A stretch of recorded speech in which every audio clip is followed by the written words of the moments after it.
She laughed into her phone and said, "I told him you'd stay home because you're the safe option, not the fun one," and I felt my chest go quiet like a light switch flipped. Hey friends, please subscribe and turn on notifications, like this video, and leave a comment with your impressions. This will be a great help. Thank you. We never tire of reminding you. It's all thanks to you. I'm 38 and I live in Columbus, Ohio. This happened last September, when the air started cooling at night, but the afternoons still had that late summer warmth. I used to like that time of year because it feels like life settles down again after the chaos of summer. My girlfriend at the time was Brielle, 32. She worked as an outpatient physical therapy coordinator for a big clinic network, meaning she handled schedules, insurance approvals, and a constant stream of patients who were stressed and in pain. She was good at it. She could calm people down with her voice and get them to follow the rules without feeling like they were being ordered around. I'm a procurement analyst for a manufacturing company on the west side of town. I deal with purchase orders, vendor contracts, delivery schedules, and all the boring details that keep a business from falling apart. My job has made me very practical. I don't love drama. I like things clear. I like things written down. Brielle and I had been together a little over 2 years, and we moved into a 2-bedroom apartment in Grandview about 9 months before this happened. We weren't married, but we had started making plans that assumed we would be. We talked about kids. We talked about buying a place. We'd even met with a lender and got a joint mortgage pre-approval because Brielle wanted to feel like we were moving forward. The pre-approval was real, with a credit pull and a file number, and we had an appointment set with a realtor to tour condos the following week. On top of that, we had already put down a holding deposit on a condo rental we liked as a short-term step while we looked for something to buy. It was a $1,800 hold paid to a property management company to reserve a unit that was opening up in November. The email said the deposit was refundable if we canceled within 10 business days of signing the hold agreement. After that, it converted into a non-refundable administrative fee if the unit had been taken off the market.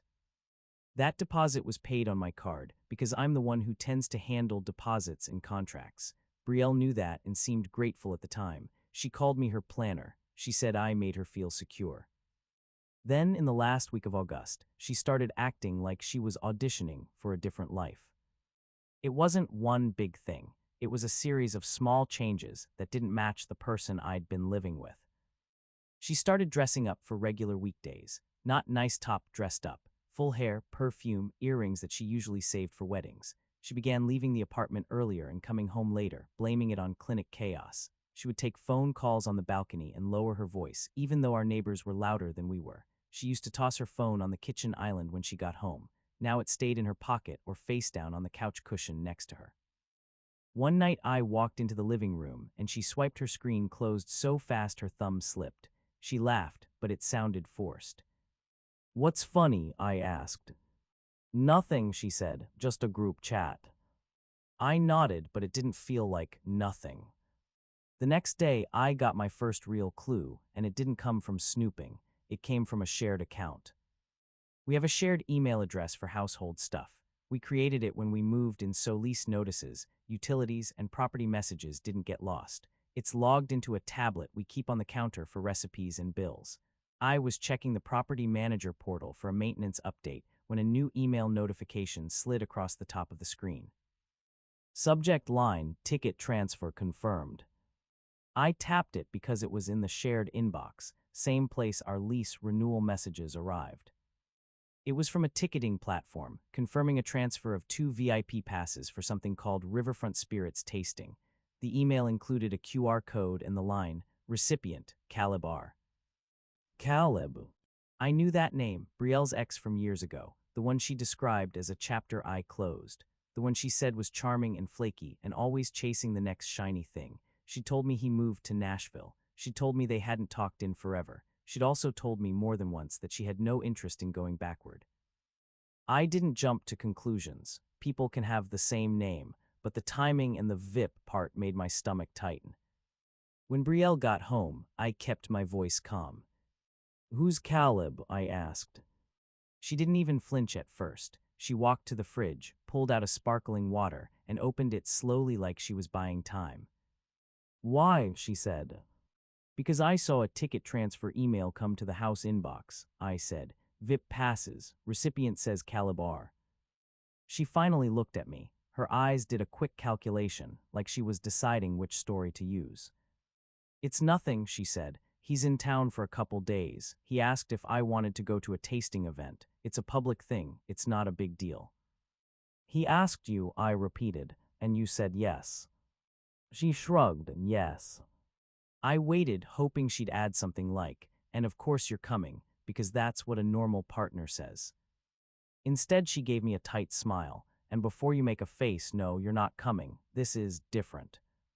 "Different how?" I asked. She leaned against the counter, suddenly confident. "It's not a couple thing. It's just old friends catching up. I don't want you hovering and turning it into a whole mood." I didn't raise my voice. "I'm your boyfriend. Why would it be weird for me to be there?" She exhaled in a way that sounded like annoyance. "Because you'll look like you're guarding me, and honestly, I don't want to spend the night managing you." That was already bad, but then she went one step farther, and she said it like she thought it was harmless. "Besides," she added, "you're the safe option. You know that. Don't ruin the vibe by trying to make it about you." Safe option. Like I was an appliance, like I was a financial plan, like I existed to provide stability while she chased excitement. I stood there and felt something settle in my chest, heavy and calm at the same time. "Brielle," I said, "that's a disrespectful way to talk about me." She rolled her eyes. "Oh my God, it's not that deep. You know what I mean." I nodded once. "I know exactly what you mean." She smirked like she thought she'd won. "Good, then don't start." And right there, the inner switch flipped. Not anger, clarity. Because it wasn't just the ex, it was the way she set the rules. The way she made me small and then dared me to react so she could label me as the problem. I could feel the power play in it, like she wanted to see if I'd swallow it. And I was looking at a calendar that included a realtor tour, a mortgage file, and a condo deposit paid on my card. I wasn't going to argue my way into respect. I was going to step out of the situation cleanly. That night after she went to bed, I opened my laptop and pulled up the condo hold agreement email. Subject line: hold deposit receipt, Unit 3B. It listed the deposit terms in plain language and a cancellation window. We were still inside the refundable period by 2 days. I drafted an email to the property management company. "Hello, this is Ethan Ward. I need to cancel the hold agreement for Unit 3B effective immediately. Please confirm the hold deposit refund amount and the processing timeline back to the original card. Thank you." I sent it at 9:36 p.m. Then I opened our mortgage pre-approval email chain. The lender had provided a file number and a checklist of next steps. I didn't need to cancel a pre-approval like a subscription, but I did need to stop the momentum and make it clear I was not moving forward jointly. I emailed the loan officer. "Hi Melissa, plans have changed, and I will not be proceeding with a joint purchase at this time. Please remove Brielle H. from any active house search coordination and do not schedule further joint appointments. Thank you." Again, short and factual. Then I took one more step, because I wanted to avoid a financial tangle. Brielle and I did not have joint bank accounts, but we had split some bills through an automatic transfer system.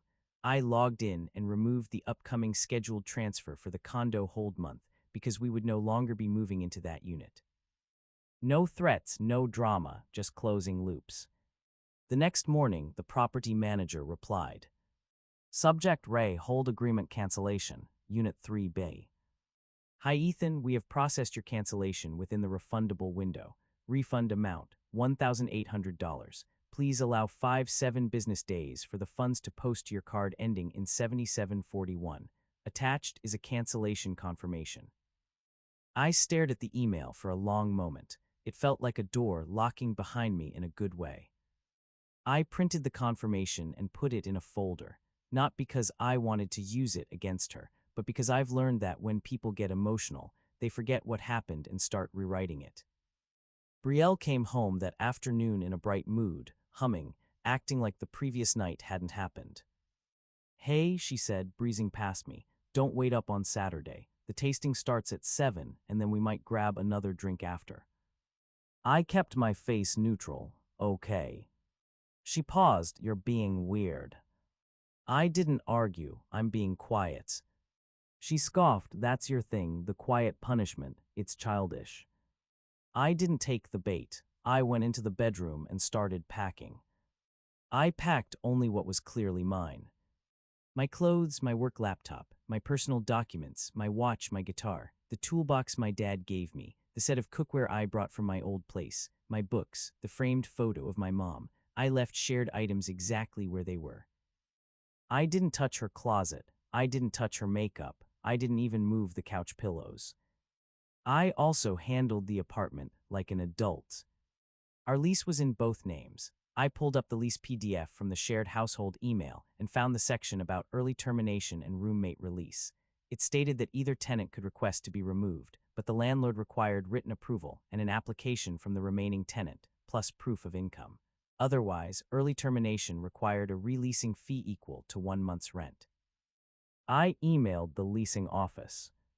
Hello, this is Ethan Ward in Unit 214. I need to discuss roommate release or early termination options due to a relationship change. Please send the required forms and fees in writing. Thank you. I rented a small storage unit online for month to month and reserved a moving van for Sunday morning. I didn't want a scene on Saturday night. I wanted to be gone before she came back full of excuses. On Saturday afternoon, Brielle got ready like she was going to a photo shoot. Dress, boots, hair done, perfume. She checked herself in the mirror and smiled. I look good, she said, fishing. I kept it simple, you do. She watched me for a reaction, like she wanted jealousy, like she wanted proof I cared. When I didn't give it, she narrowed her eyes. Don't be miserable, she said. It's one night. I nodded, have a good time. She left at 6:10 p.m. I didn't follow her. I didn't track her. I didn't do anything illegal or creepy. I just kept packing and moving my boxes into the storage unit with the help of my cousin, Devin, who showed up without asking a lot of questions. We worked quietly, loaded the van, and drove back. At 8:02 p.m., while I was taping one last box, the shared tablet chimed on the counter. A notification from the household inbox popped up. Subject purchase receipt, Riverside Distillery. I didn't have to open anything private. It was in the shared email because Brielle used that account for home stuff and apparently never changed it. The receipt showed 2 VIP entries and 2 drink packages, paid with her card, and the guest name, field listed Caleb R. It also included a photo booth add-on. Photo booths. I took a screenshot and emailed it to myself. Again, not for revenge, for clarity. Then another email came in 10 minutes later. Subject, thanks for joining us, share your night. It included a link to public photos from the event and a hashtag. The message said, tag your partner. Partner. Brielle had called me the safe option and told me not to hover, and now she was attending a couple-style event with a photo booth package. The receipts were doing the talking without me saying a word. I left the apartment around 9:30 p.m. with my essentials and stayed at my older sister's place in Hilliard. I slept on her guest bed and woke up feeling oddly calm, like the worst part had already happened. Brielle got home after midnight. I know because my phone still received notifications from the apartment's smart lock app. It logs entries, and both our names were on the account. I didn't install it to spy. The building required it for package access. The log simply existed. The next morning, I returned with Devin, not to confront her, but to finish moving out and to make sure there was no confusion about what I took. Brielle was in the kitchen, hair messy, face tight. She looked at the half-empty bedroom and the missing boxes, and her voice went high. What is this? I kept my voice low. I moved my things. She blinked like she couldn't process it. Because of a tasting event, seriously. Because you called me the safe option, I said. Because you told me to stay home so you wouldn't have to manage me. Because you made plans with your ex and treated me like I was an inconvenience. She threw her hands up. You're being dramatic. It was just catching up. I nodded. Then you could have said I was welcome. She scoffed. You always need to be included. I didn't argue. I need basic respect. She moved into the cycle fast. First, she minimized. Nothing happened. Then she blamed, "You're too sensitive." Then she insulted, "You're not fun, you're stiff, you make everything feel like a meeting." Then she cried, sudden and loud, "I can't believe you're doing this to me." I didn't raise my voice. I didn't list every detail. I just stated facts. "I canceled the condo hold," I said. "Refund confirmation is in my email." Her face changed instantly. "You did what?" "I canceled it," I repeated, "and I told the lender we're not proceeding jointly." She stepped closer like she wanted to intimidate me into reversing it.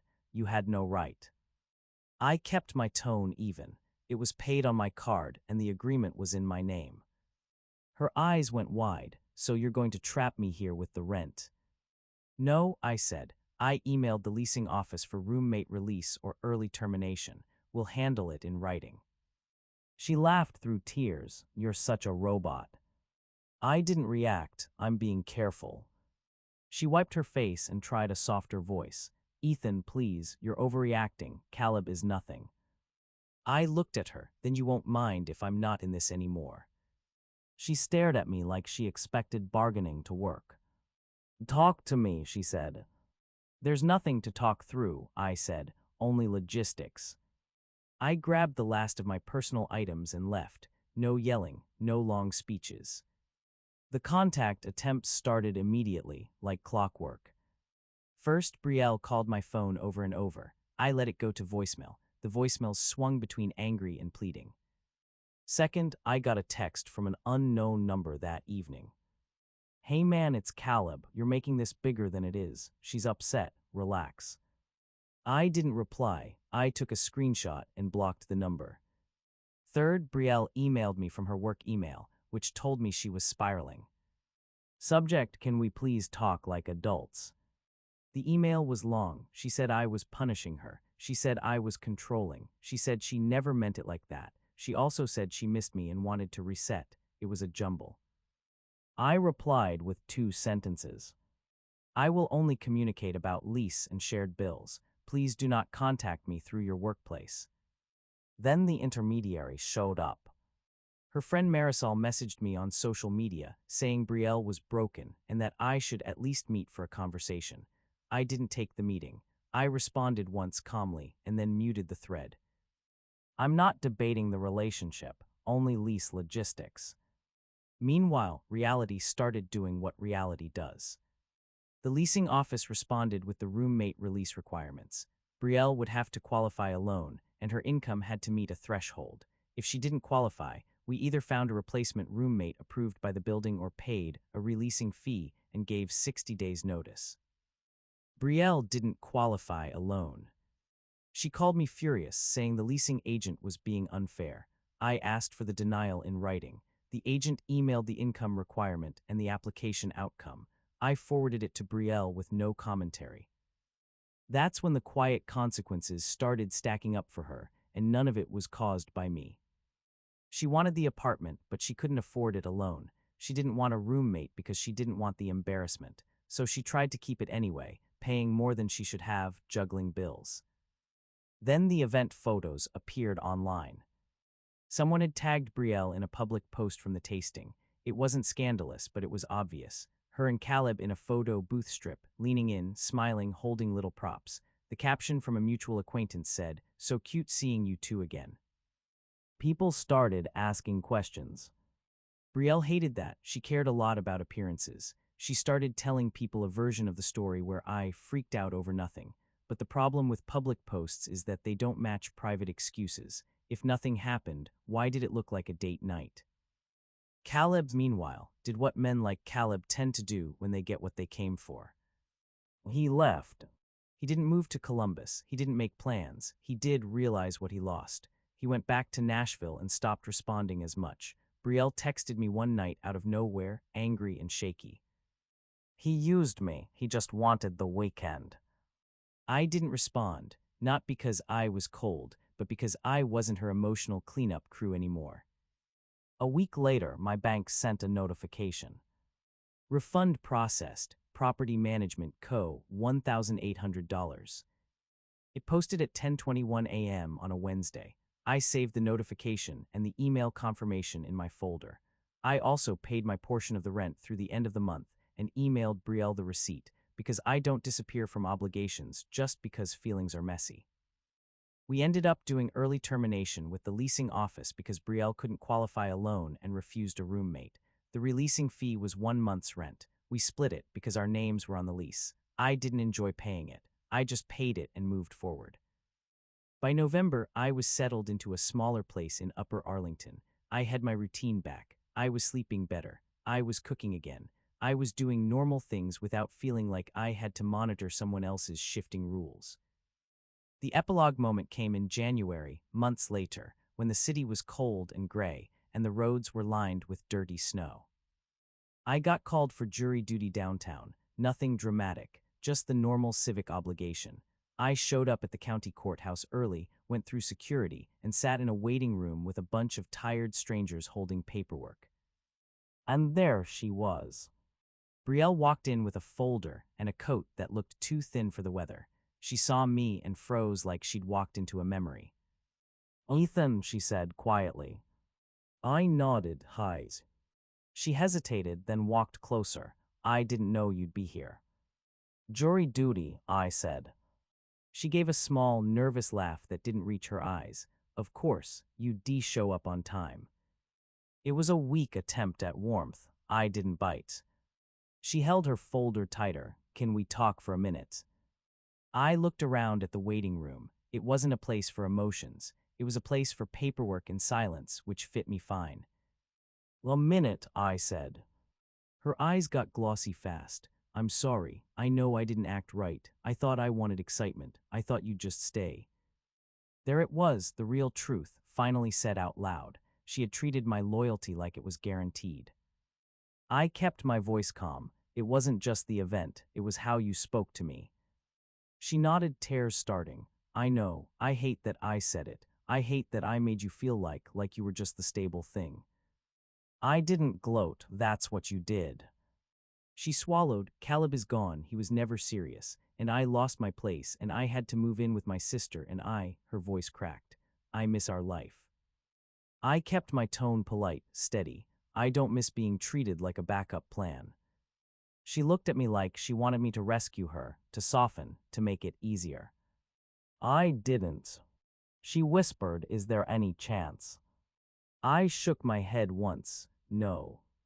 The court officer called a group number, and people started standing up and shuffling toward a doorway.